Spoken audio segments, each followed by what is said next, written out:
Et quelque part par là, ah, voilà, ce livre-là, vraiment. Le prophète Mohammed écrit par Martin Lings, c'est un livre qui est tout simplement exceptionnel. J'ai jamais vu en fait un livre qui m'a autant retourné que ce dernier. Vous pouvez même pas vous imaginer pourquoi. On souffre avec le prophète dans ce livre-là.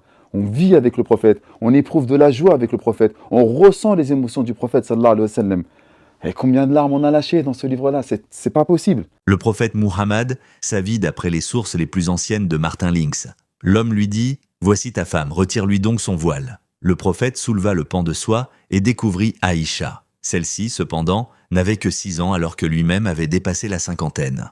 C'est ainsi que quelques mois après le mariage avec Saouda, Aïcha devint à son tour l'épouse du prophète en vertu d'un contrat de mariage passé entre le prophète et Abou Bakr, auquel elle-même n'assistait pas. D'après un récit qu'elle fit plus tard, la première intuition que sa condition allait changer lui vint un jour où, alors qu'elle était en train de jouer au dehors, non loin de leur maison, sa mère vint à elle, la prit par la main et la conduisit à l'intérieur de la maison en lui disant que dorénavant elle ne devrait plus sortir pour jouer, mais que ce serait à ses amis de venir la rejoindre. Aïcha devina obscurément la raison de ce changement, bien que sa mère ne lui dit pas immédiatement qu'elle était mariée.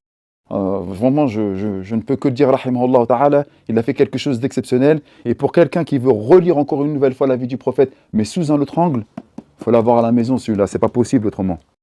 Martin Lings, dans sa vie du prophète alayhi salam, va s'appuyer sur les sources les plus anciennes et les plus authentiques. Pour moi, la biographie qui m'a le plus touché, qui est vraiment la meilleure, c'est celle de Martin Lings. Parce qu'elle est extrêmement complète, elle rentre dans des détails qu'on ne trouve pas forcément dans les autres. Elle est très spirituelle, très belle, et donc elle donne une bonne image du prophète alayhi salam. Vraiment, quand on lit cette biographie, on aime le prophète encore plus alayhi salam.